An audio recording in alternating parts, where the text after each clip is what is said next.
Hello, everyone. Welcome to our webinar today. We're so pleased to have Chris and Daniel with us from Boulder SEO Marketing. And today we got a really exciting presentation for you. So with Google, some of you might be aware, Google has made some significant changes to its algorithm starting last year. And those are poised to really revolutionize the way that we approach SEO and optimize our content. And today, so Chris and Daniel are going to talk to us a little bit about these updates and about micro SEO, which is a concept or an approach that they've pioneered to help all of us stay ahead of this curve and really get ahead of this new revolution in SEO. So we're really excited about that. The main part of this program is going to be a hands-on practical guide into how to use micro SEO and like a live workshop. So if any of you would like to participate with your own website, please share a URL in the chat and we can take a look in this workshop. And we're also going to have some polls kind of interspersed throughout, so we invite you all to take those polls. This presentation will also cover a little bit about CMS and how you can leverage a CMS to implement some of these changes.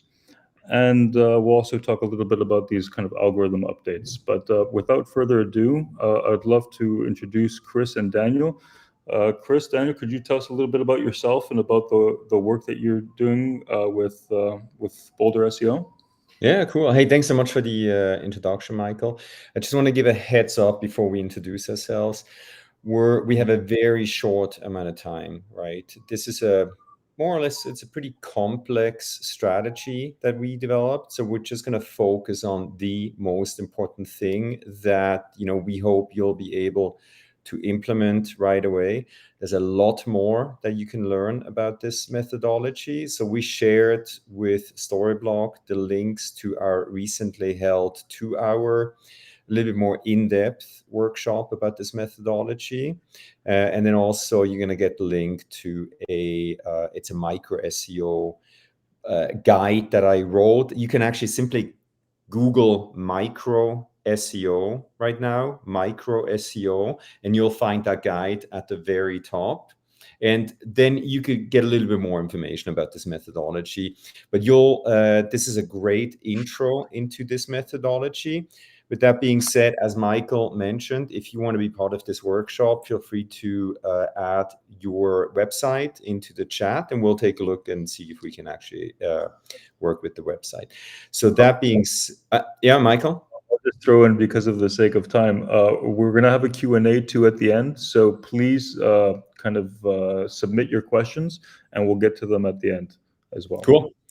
So this is what we're going to try to cover. I trust everybody can read. So this will be a very packed workshop in a very short amount of time. That's the guide there. If you do a search for micro SEO, that's the guide that you'll find. I did videos and all that good stuff. So you'll get a little bit more information there. Then this is about learning how to master Google's new SGE. If you don't know what that is, you're in the right place here. Well, that's what we're going to explore today. My name is Chris. I'm the founder of Boulder SEO Marketing, originally from Switzerland, moved to Boulder, Colorado 25 years ago. I speak globally about international SEO and AI. Enough about me. Well, if you do a search for international SEO expert, that's my claim to fame, you should probably find my personal website at the very top in Google. So I love doing this stuff. Hobby turned into a profession. That being said, Daniel, who are you? Yes, my name is Daniel. I'm originally from Brazil. But in my past life experience, I used to run and manage a web design agency for about 20 plus years. So a lot of what I bring to the table on the SEO side of things today, especially here at Boulder SEO Marketing, is how the website works with SEO and SEO works with the website and how to optimize the site for better SEO results. So I'll be talking a little bit more about that today. Cool. All right. So again, Google's SGE, Search Generative Experience, should be launching like any day. I actually expected that right now. It should have been launched across the globe. Many people in Europe still don't have access to SGE. So this is telling me that Google is testing. Michael, you're a product manager. You know how it is before you go live with something. You want to make sure you get it right. So this is the biggest change in search in over 20 years. So the search giant needs to get this right. They are expanding SGE into more and more markets, but most markets in Europe don't yet have access to it. And we'll show what this is, obviously. So here's the current Google for most people in the world. If you do a search, for example, largest mammal in the world, you'll see a position 0 right there at the top, where Google gives you a little bit more context in relation to that search, right? And then you go down, you'll see, people also ask about this search, right? Then you see images, etc., etc. So that's the current Google interface in relation to that search term. Then, if you use SGE, obviously I have access to it. If you do the search for largest mammal in the world, you'll see this. As you can see there at the very top in this box, generative AI's experience, blah, blah, blah. So they tell you, hey, this is created by generative AI, right? So we pulled information from all these different places. Google usually references the websites where they grab the content from. So this is the new SGE. It depends on the search term where they're gonna automatically trigger this. They're gonna show a version that you can expand if you wanna use this SGE experience, or sometimes it just says generate AI. And we'll take a look at that. So Google is fine-tuning this as we speak. So it'll change, I guarantee you, many times before they go live in all the markets around the world. So this is basically what SGE is. And as you can see there, compared to the normal search result, to the new SGE user interface, this is going to get very, they push down what is now the first search results even further. So you sort of have to make sure you get into the SGE result. Otherwise, your website may get pushed down further and further. So it's really interesting to see what is happening with Google's search engine results pages. All right.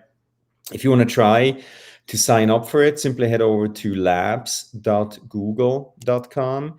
You have to sign up with a personal Gmail address right now. It's not yet available with Google Workspace.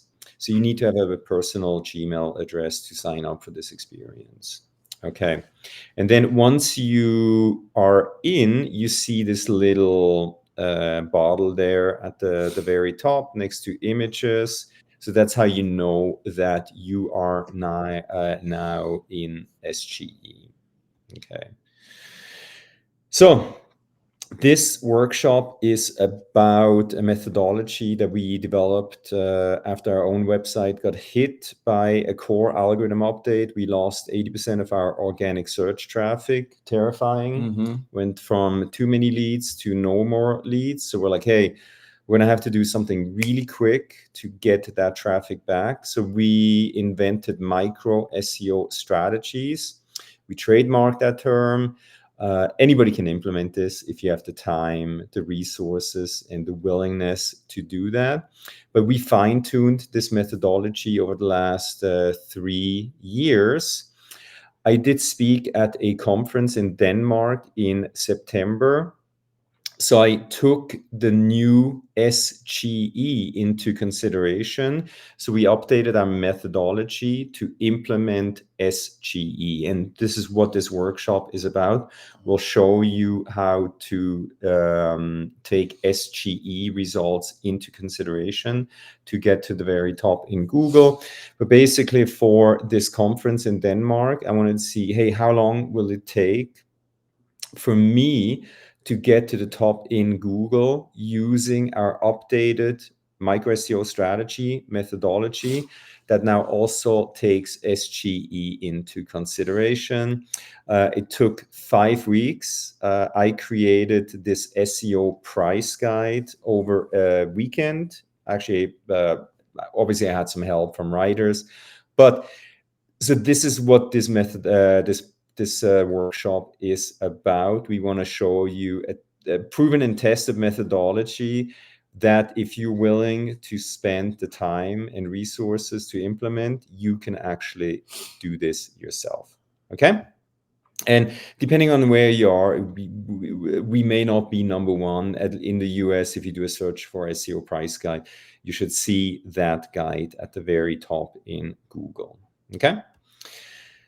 All right, Daniel, I'm going to let you talk about, so this content obviously needs to sit somewhere. It's probably on a website. Daniel, why don't you briefly talk about, traditional versus headless CMS? Yeah, for sure. And then, so a big part of what we always talk about, deal with is, does the website influence how well a website ranks? And it does, right? The technicalities of it, how fast it is. And one of the things that has all come up more and more recently when we're talking to website owners is this concept of a headless CMS, right? And the traditional CMS versus a headless CMS. And I communicate with our clients all the time to explain what the difference is. And I just wanted to go over that really quickly to kind of making sure that first everyone understands the difference, right? So in a traditional CMS, you have that place that you log in, which is the authoring interface, right? And that is connected to a database where you're storing all of the images and the information and so forth. And on a traditional CMS, I'll say WordPress, for example, that is connected to what people can see. In this case, it's the website, right? So this is a traditional CMS. It's a consolidated piece that has all three things connected to it, right? The authoring, the database, and what people see. A headless CMS is slightly different, right? Because you still have that authoring interface. That authoring interface is still connected to the database, but it doesn't necessarily have a head. It doesn't automatically create a website that people can see, right? That's where the headless name comes from. But the true advantage of it is now that that database has all the information that you need, and different people can create different assets. So for example, if you have a Ruby developer, they can create a website. If you want to get some of that information and put it on a screen at the airport, they can pull that information as well. If you have an XML podcast, or if you have an Alexa skill that needs to pull information from that place, these are all going to be pulled from that place from an API, right? And there's true advantages, not only for SEO, but in terms of how you're staying ahead of the curve and also how you're going to be using a lot of this information moving forward with a headless CMS over a traditional CMS, right? So what are the true benefits of a headless CMS? Well, and this is conversations that we always have when we're looking at websites. Speed matters, right? If loading speed, how quickly something renders on the page is extremely important for CMS. A headless CMS, utilizes static generation of images and pages, so that makes it a much faster CMS to work with. Also, something that's always been true, how clean is the code that Google is actually having to go through and read and index? The cleaner, the better. And one of the true advantages of a headless CMS is that it produces extremely clean code. Markup, schema, structured data markup is one thing that we find very, very important, and it's usually underused in a lot of websites. One of the great things about headless CMS is that it gives you a lot more control over adding the data markup language to the website. And again, keeping it extremely clean and extremely flexible. super SEO friendly. And again, it allows you to deliver the information that you have stored on that headless CMS in a lot of different places. But I think mostly, in addition to the SEO benefits of it, is that technologies are changing so fast, right? And when you use a headless CMS, you're not stuck to presenting that content in just one head like a traditional. You're making that information available to be able to leverage a lot of different technologies and platforms that are coming up without having to go and reinvent a wheel. So, headless CMSs is something that we're seeing more and more of, and there is truly, when implemented correctly, an advantage for search engine optimization. Awesome. Thank you. All right. I think I'm going to hog the screen here Sure. and loop you back in. Okay. So if you're a fan of slides, very sorry. I think this is the end of slides. It's going to be super hands-on, functional. That's how I learn, right? So what we're going to do here, I'm going to share my screen.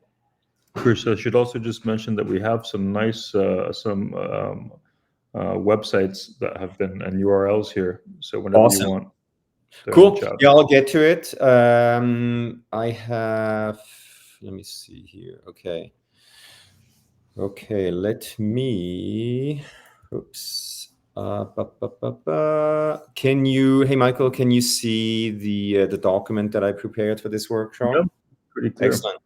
Okay, so you guys should have received this document. I created this specifically for this workshop. We want you to get as much as possible out of this workshop. Warning, sales pitch. We're really good at this. If you don't have the time, the resources, like if you don't want to do this yourself, you're welcome to reach out to us. I do all of the initial sales calls, so you'll be talking with me. So feel free to reach out if you need help with this, right? Okay.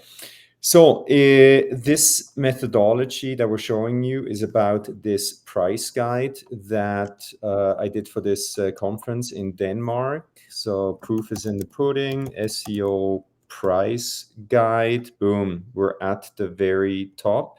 This is basically, I created this. It is not the most beautiful piece of content. I'm not a designer, so this is very functional. It's all about the content and implementing this methodology.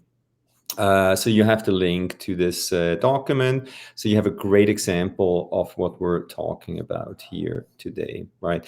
Then actually, Daniel, I'm going to loop you back in. This methodology is all about Google's helpful, reliable, and people-first algorithm update. I think just yesterday, it actually got announced that this is now part of Google's core algorithm update. There was a massive algorithm update, I think yesterday, a couple of days ago. So we already saw content that we helped create get a boost, and I'll show some examples.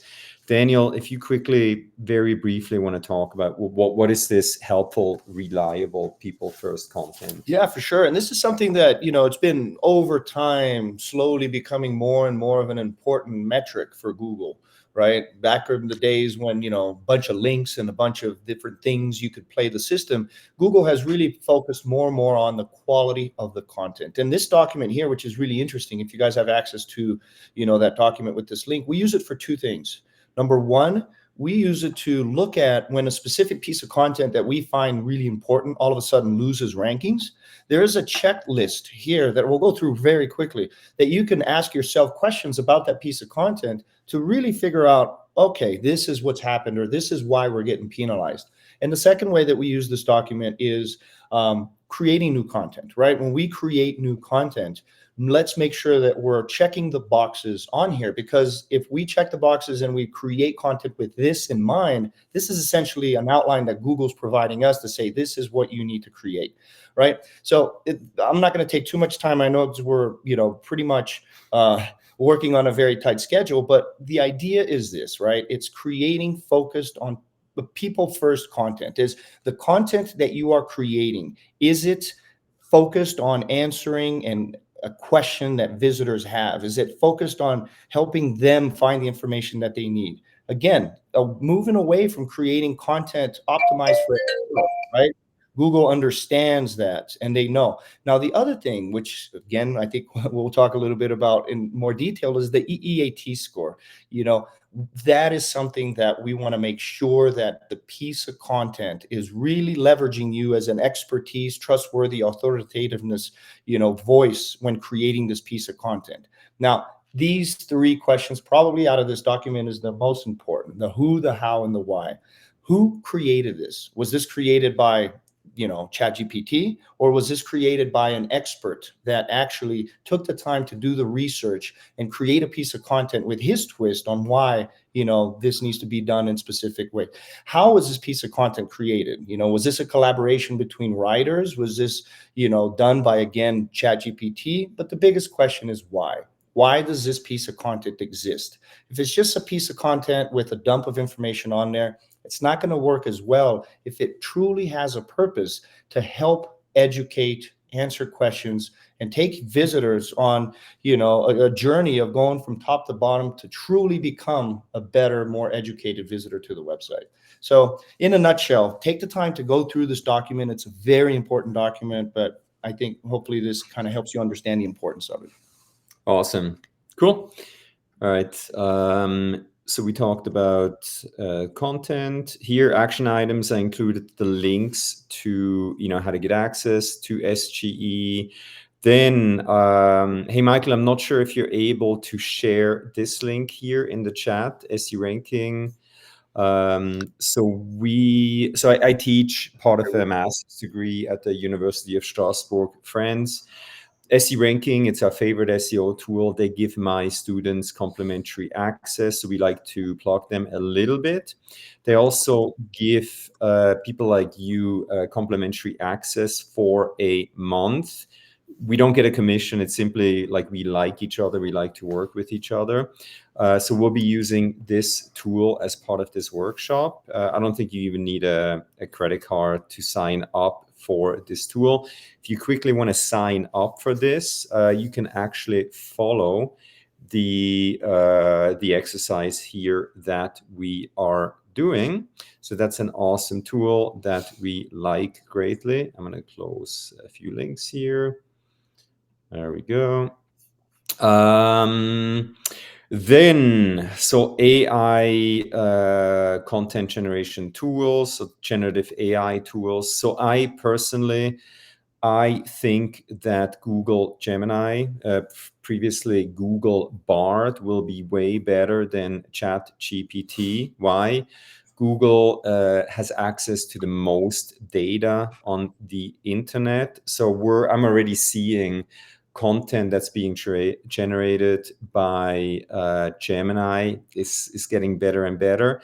So this is going to be my tool of choice for what we're doing here. But of course, it's up to you. Test whatever works best for you, right? Then this is the full-blown strategy worksheet, of which I created a very simplified version. But if you watch the other recordings, workshops, you'll understand, the meaning behind all of this stuff here. But I basically created a very simplified version of this methodology template here. We don't have time to go through everything, so we're going to focus on the most important part of this strategy. Okay. Then very briefly, okay. So after our website got hit, I had to sit down over a weekend and figure out, hey, how does SEO really work nowadays? So these are all the interdependencies. Please don't be confused by this. I'm not going to go into detail. But basically, if you want to optimize a website fully, this is a very, very simplified version of things that you have to do. So this methodology focuses on basically a very small part of things that we can do on our website. And this is what this workshop is all about. All right, I'm not even going to bore you with like all the things that you should be doing, but we're going to focus on the most important thing. Okay, so if you are hiring an SEO agency, please give them time. This is actually an example of a client that fired us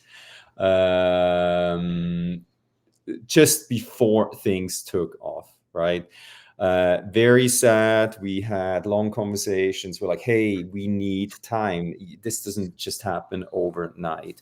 This is the traffic for a very specific page, and I'll probably show you this page later.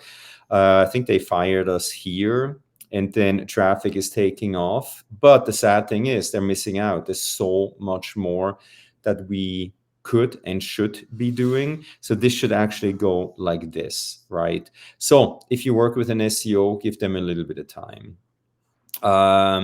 Same thing here. This is another client where they wanted to rank for soy sushi wraps, paper, etc. What you see here is the position for the last 7 days a year ago. They didn't rank anywhere, and now they're finally starting to rank. As you know, with SEO or with organic search or e-commerce, you gotta be in the top 1-2 positions. So let's measuring jigger. I think that was their keyword. So when it comes to e-commerce search results, it's extremely competitive, right? Because Google wants to make a lot of money by showing sponsored ads.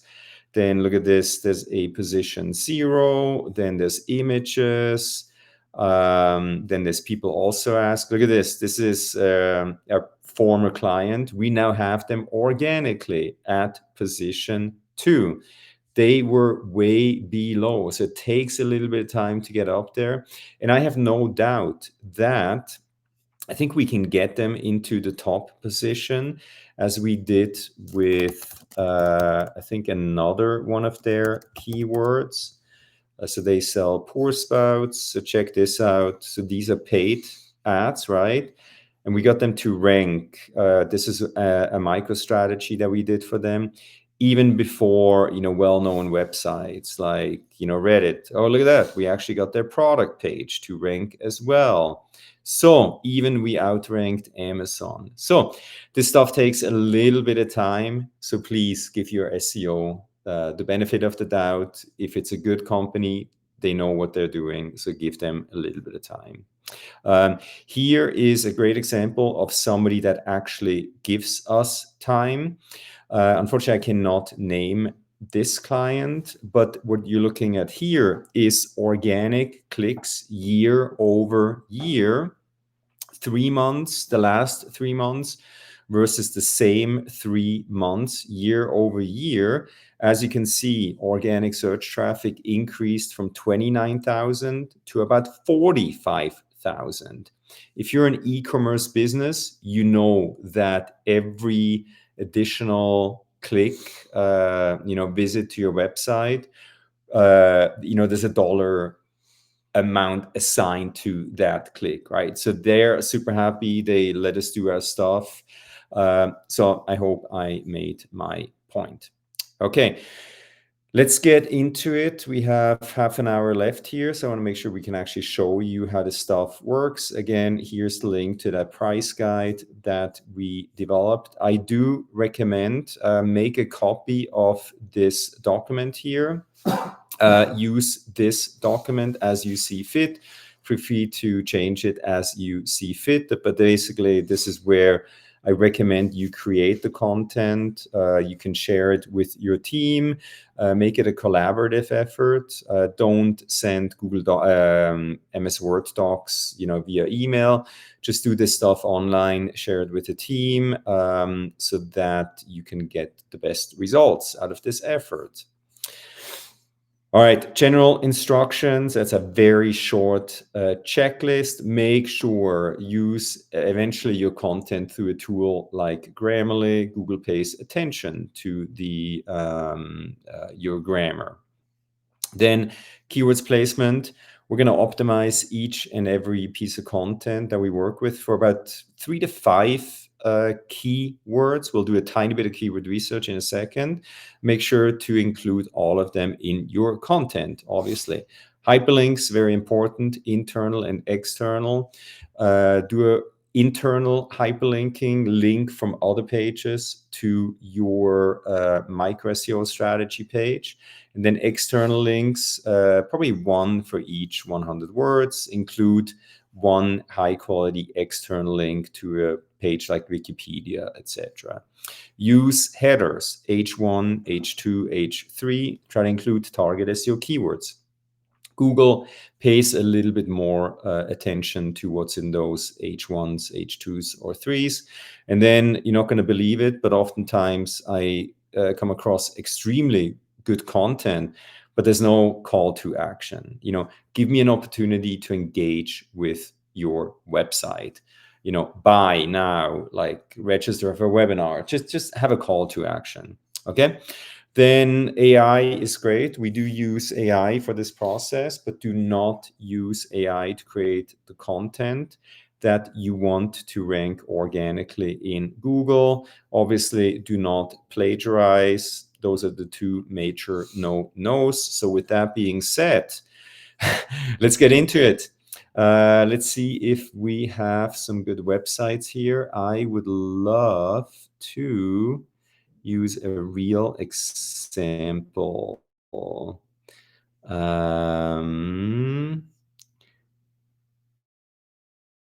Boulder works. Let's see. Okay, Daniel, do you quickly want to talk about new content versus existing content? Yeah, so one of the things that we do, and you can go ahead and navigate while I talk, but anytime that we look at a new website that we're going to be working with, one of the best things that a website can have to be a good candidate for SEO is what we call low-hanging fruit opportunities.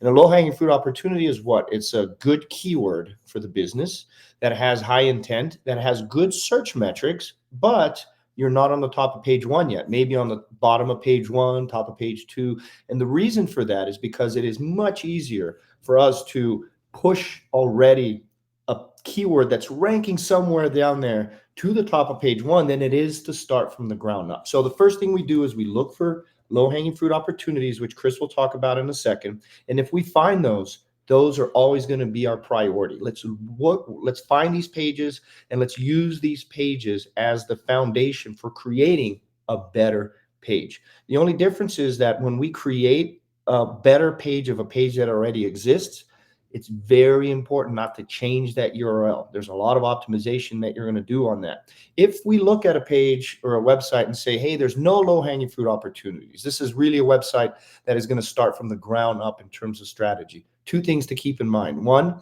is SEO for that business is going to be more of a long-term strategy, right? There's no low-hanging fruit opportunities to leverage. And number 2, when you create a piece of content, then you have the flexibility to really create the URL as you wish. But one thing to keep in mind is if you're working with an existing page, keep that URL the same. Awesome. Thank you. I do think we have found hopefully an incredible opportunity. So thank you for sharing your website. Let me quickly show you. So in SE ranking, head over to competitive research, plug in your URL. You can do this for, I believe, any market or country in the world. Hit analyze. So now this tool will show you, hey, these are the keywords you're ranking for. This is how many people search for this keyword on a monthly basis. This is your current position, okay? So what we're looking for are keywords that have high intent, high search volume. For example, home with solar panels. Look at this. Let's just use this as an example. I don't know if it's the best keyword, but we're just going to use this as an example. 33,000, right? Actually, no, let's do So I found another really good keyword. Solar energy contractor is good if you go down. Actually, let's do solar power installation. Let's go with that. I think that's a bit more high intent. So solar power installation. Okay, so 22,000, you're currently at position 7. That means you're below the fold. Let's take a look at how does this page rank in general. Does it rank for other related keywords? Look at that. Solar panels, homes with solar panels, solar power installation, solar for homes, right? Wow. And you're not currently in position 1, 2, or 3 for these keywords. So in my opinion, I think this could be a great opportunity. It's an amazing opportunity. Right? Look at this, solar panels home. You're just outside of that sweet spot. So what we do is like, hey, let's take a quick look at what does this page look like. Okay, so solar for residential homes in New York City. Okay. Actually, it's a very nice page already. Okay. Does it look like, check out this page, this micro strategy that we did for best pour spouts. Check this out. So we redid, this was an existing blog post. So we applied our methodology, and this was basically the outcome, right? Based on our research that we're showing you here. This is probably, this is the ultimate page on the internet in relation to the keyword best pour spouts or any kind of pour spouts related keywords.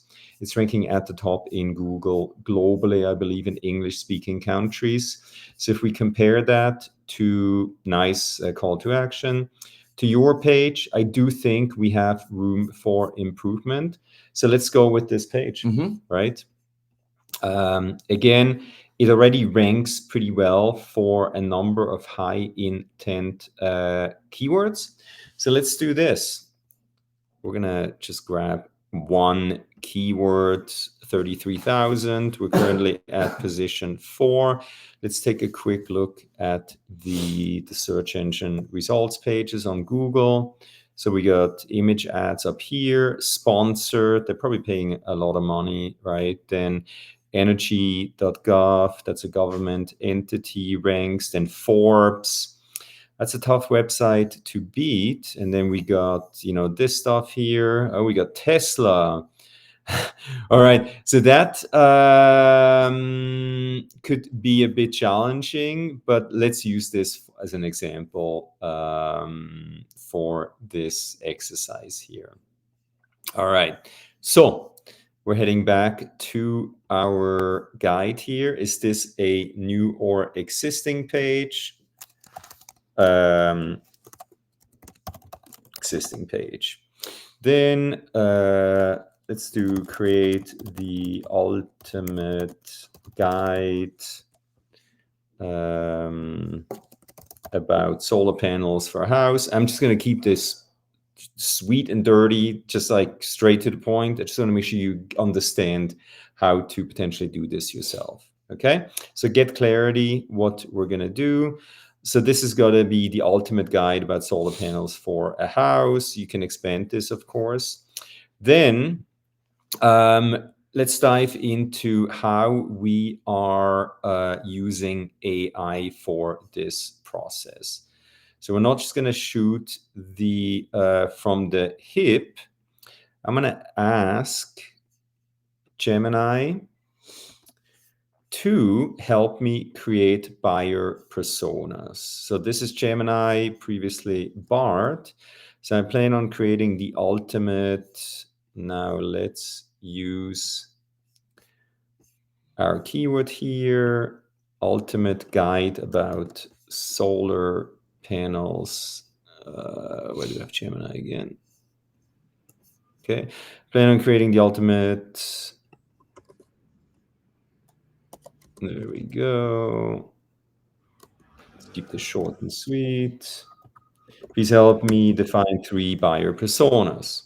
Okay, this tool is amazing for doing research, right? So now it's like, hey, these are the people that you need to consider when writing your guide. So we're just going to grab one of these personas. Let's go right here. Oh, there we go. So we would grab all 3 of these personas. Target audience, simply plug it in here. Oh, guess I should paste it better. Then key messaging points and content brief. Okay, we're gonna use the AI to say, hey, you know, what kind of instructions should I hand off to my writers? So you continue the prompt here. Please help me create key messaging points for the guide and a content brief that I can pass on to writers. These tools do an amazing job. Check this out. Environmental impact, financial savings, energy control. This is really good stuff, right? These tools they're so sophisticated.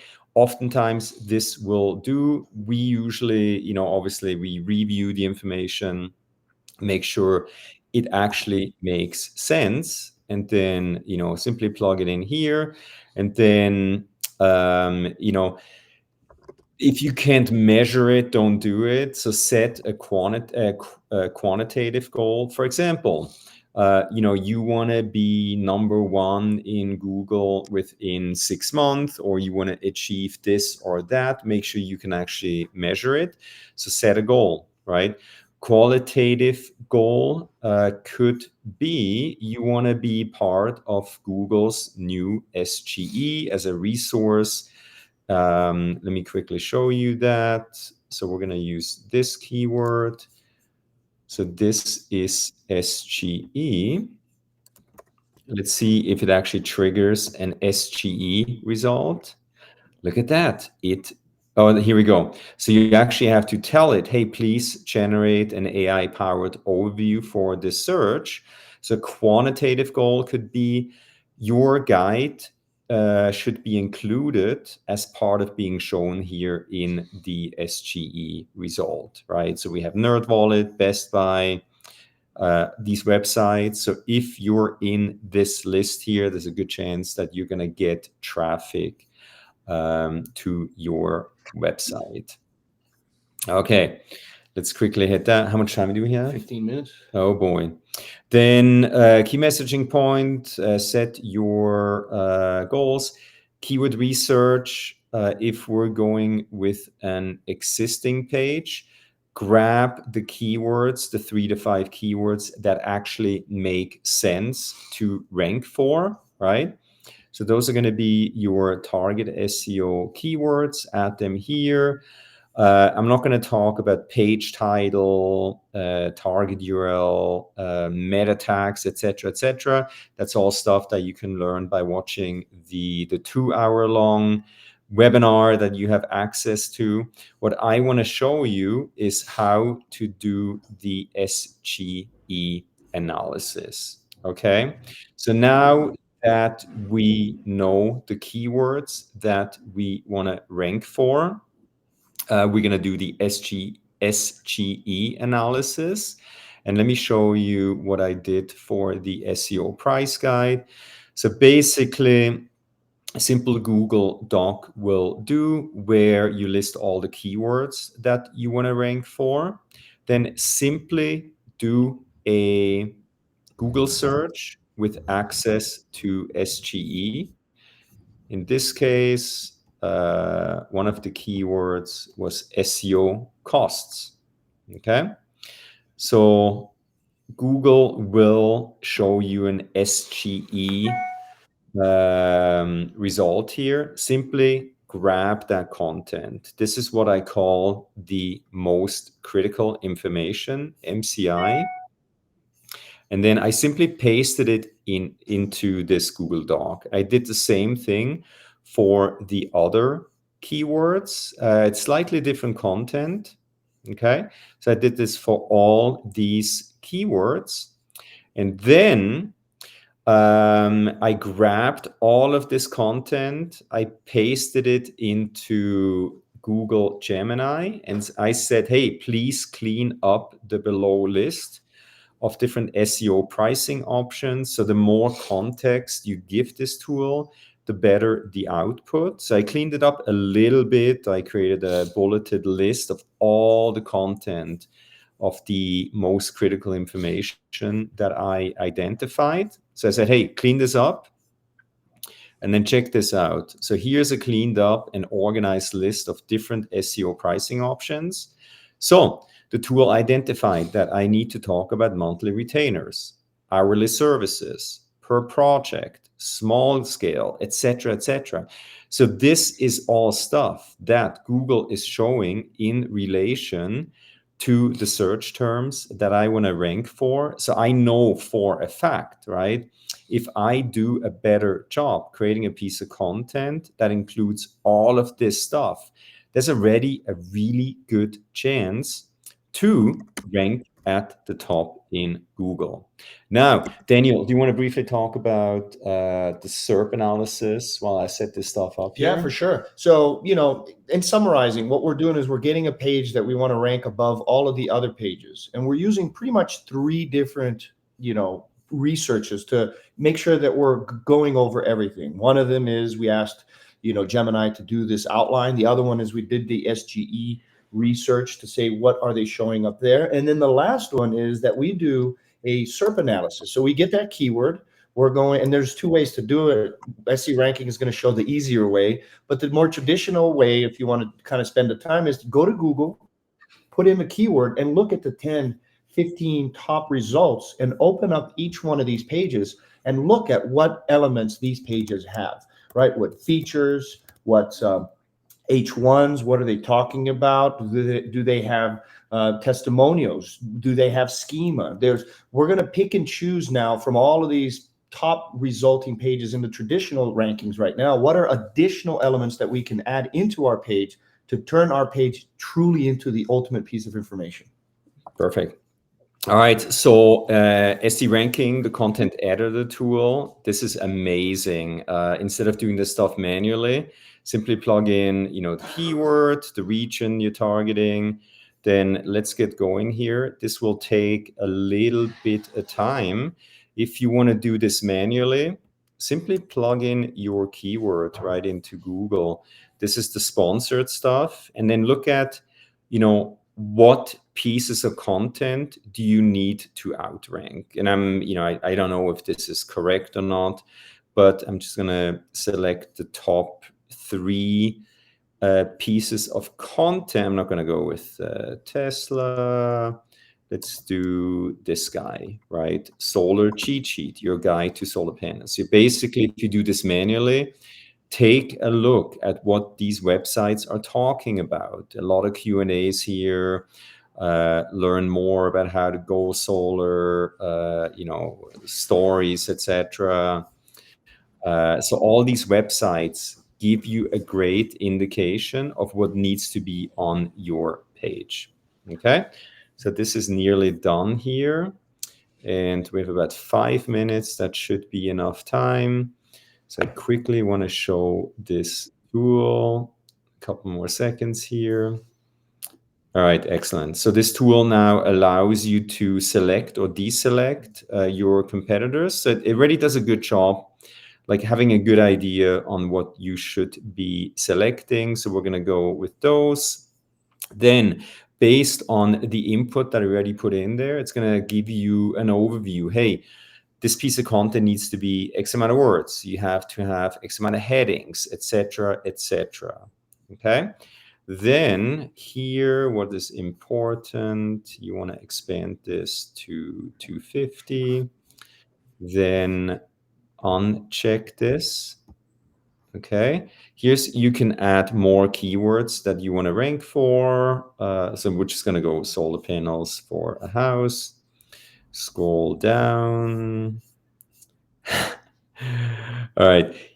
Here, the tool gives you, hey, these other websites, they link out to these websites. You may want to check a few and also link out to them, right? So this tool makes it as easy as possible for you to create a really comprehensive piece of content. Then, hey, there's also questions that people ask, right? People also ask, you can questions from your competitors. So I'm just going to grab a few here, then come down here. We're going to do content structure at view headings from competitors. So once we get now here, this tool pulled in, hey, these are the headings that the competing piece of content have, right? So let's just grab a few. Obviously, you would have to pay attention, are they good headings or are those bad headings? So let's grab some from Forbes. Let's do one from this website here. Cheat sheet, right? So just look at what are actually really good headings in relation to the search term.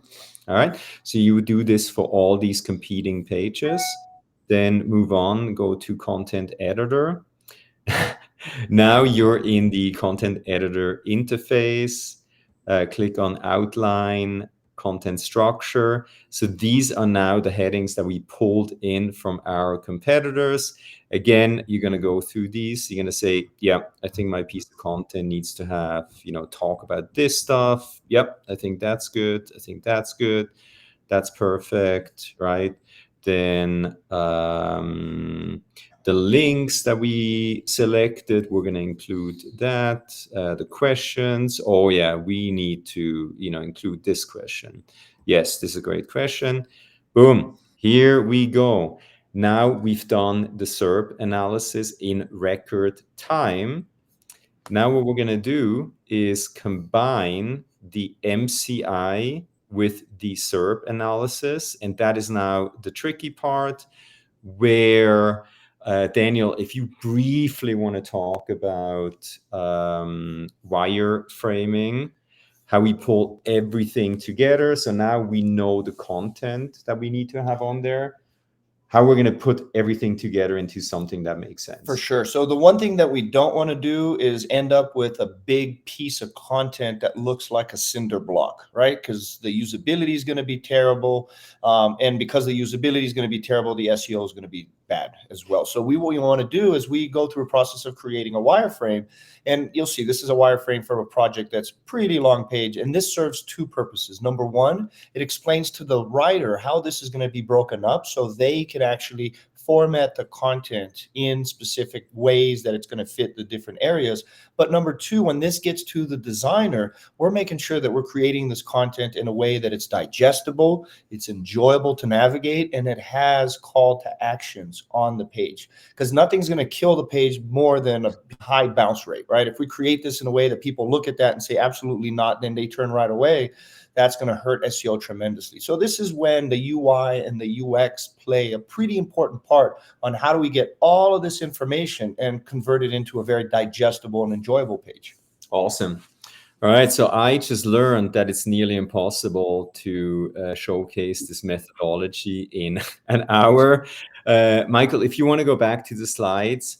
So I apologize for bombarding you guys with so much information. Our goal was to give you an idea, how to do SEO nowadays. We're going to host a half-day workshop on this methodology. This was the tip of the iceberg. There's also a ton of off-page stuff, digital PR, supporting blog post content, schema, etc., etc. So this is just the beginning. I hope you learned something new. If you want to learn more, please join us. You get I think it's $150. You get $20 off with code Storyblok. Join us June 19th. We have a limited amount of space available for this workshop, but that's going to be an in-depth, hey, let me show you exactly how it's done. That being said, over. Woo! Well, thank you so much, Chris. That was That was a great kind of a tasting menu into what you can do with micro SEO. And yeah, I would encourage anybody who wants to learn more to check out the 2-hour session and to check out the course. We have some great questions here. One of them from Francesca, with so much focus on micro SEO, what are some of the bigger SEO strategies that you think are no longer important or viable given this new shift? Yeah. So I mean, all links, backlinks. Okay, Google has figured it out. It was the first ranking signal that they invented. It was also the biggest problem that they created for themselves, right? You could just buy backlinks, and then back in the day, you would rank. Nowadays, you don't need backlinks anymore in most areas. And I've proven that with the SEO price guide. I think I created 2 or 3 backlinks, and I'm outranking pages and websites with thousands of backlinks. So that's probably, don't worry about the crazy amount of backlinks. Yeah, another good example of that is the pour spouting example that we showed. We didn't have time to show it, but it has a handful of links, and positions 2, 3, and 4, they all have thousands of links. So that's, good representation that links are not as important as they used to be. And then speaking of strategies, we got a great question from Jerome about keywords. And what is your opinion on keywords and their importance in this kind of new SGE reality? I mean, still critically important. Although Google understands context better and better, it's still hey, this is the ticket. I want to fly to Rome, right? And then I want to go to Florence, and then I'm going to check out, Parma, whatever it is. So you still need it as this is the ticket where I want to get to. But then if you do a good job with your content, your content will probably rank for hundreds of related search terms. So don't just focus about keywords, but make them your guide. Okay. Again, it goes back to write for people, not the search engines. So I've worked with really good writers that can expand about a topic, use similar keywords, etc. That's how you write for primarily people, but also the search engines. And then we have a couple of kind of ones that are more kind of quantitative, just so hopefully these will be kind of on the easier side. With the understanding that there's no universal number, do you have a general word count recommendation for top ranking pages? And the same about H1 headings. Is there a specific amount of H1 headings that you would recommend per page? No, so great question. No. So Google, with the helpful content update, they're able to identify, even if the content is in a tweet, as long as they have access to the content, they can now identify the best information for the person searching for something. So is there a one size fits all? Absolutely not, right? We have created very short form content as part of a micro strategy as a supporting piece of content. Very short. It ranks extremely well. It's now, one of the best performing pieces of content, simply because it addresses a very specific question that somebody has in relation to search terms. So to answer your question, no. Then again, is there a perfect amount of H1s, H2s? No. SD Rankings content editor does a really good job looking at the top ranking piece of content. So it gives you an average. It's like, hey, we believe based on what we're seeing, this is, the amount of H1s, H2s that you need to implement. Yeah, and then on top of that, one of the things that guides us to understand, because there is no magic number, right? But then when we tell our writers, hey, create this piece of content, what we're going to do as part of the research, hey, this keyword, who's coming up on positions 1, 2, 3, and 4? How much content do they have? And if each of them have anywhere between 3,000 to 4,000, words, that we use that as a foundation to say our piece should have at least that much, if not more, right? So that's how we kind of create a process for understanding when we create a piece of content based on who we're competing with and how big their pieces of content are. We use that as a starting point for the creation of that specific piece of content.